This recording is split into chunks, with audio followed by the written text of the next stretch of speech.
අයිබෝවන් ඔයාලා හැමෝටම අදත් අලුත් වීඩියෝ එකකින් අරගෙන ආවා Toyota Yaris එක. මේක ජපානයේ හදපු වෙහිකල් එකක්. 2023, 24, 25, 26 වෙනකම් මොඩල් වලින් එනවා. දැන් Toyota Vitz එක අපේ ලංකාවේ ගොඩක් ජනප්‍රිය වුණ වාහනයක්.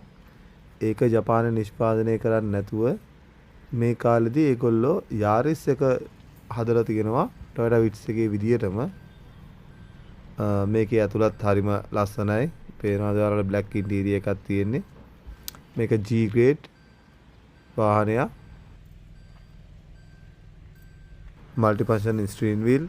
එතකොට original reverse camera, original setup ඒ ටික ඔක්කොම ඇවිල්ලා තියෙනවා. මේ වාහනේ නම් කිලෝමීටර් 2000ක් විතර දුවපු වාහනයක්.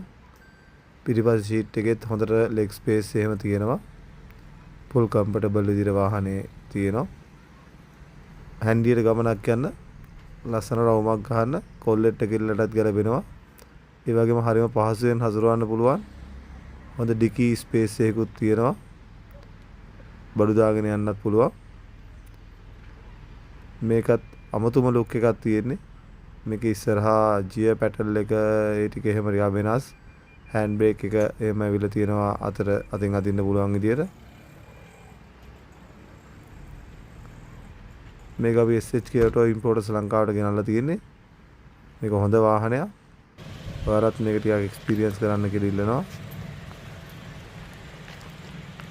මේක ඔරිජිනල් Yaris එකටම ආපු ඇලෝ වීල් එකක් ඇවිල්ලා තියෙන අලුත් මොඩල් එකක්. මේක පිටිපස්ස ගැන කියනවා නම් ලස්සන ටෙරයිට් එකක් තියෙනවා.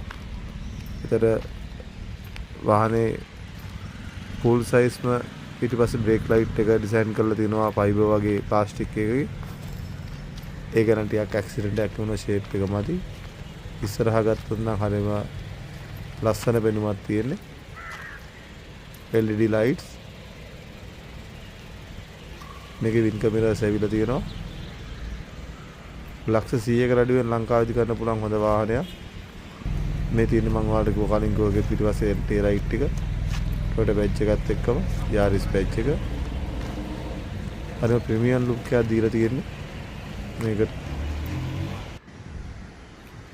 ඕනම කෙනෙක්ට ආස හිතෙන විදිහට තමයි වාහනේ හදලා තියෙන්නේ. ඒ වගේම හරි පහසුවෙන් 4 දිනකට ගමන් කරන්න පුළුවන් වාහනයක් මේක. මේකේ 1000cc එන්ජින් එකක් එක තමයි ඇවිල්ලා තියෙන්නේ.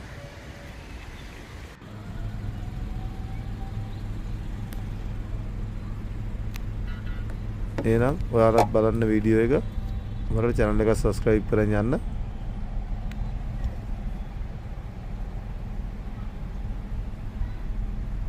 එහෙනම් අපි තවත් වීඩියෝ එකකින් හම්බ වෙමු. ඔයාලා හැමෝටම ජය වේවා.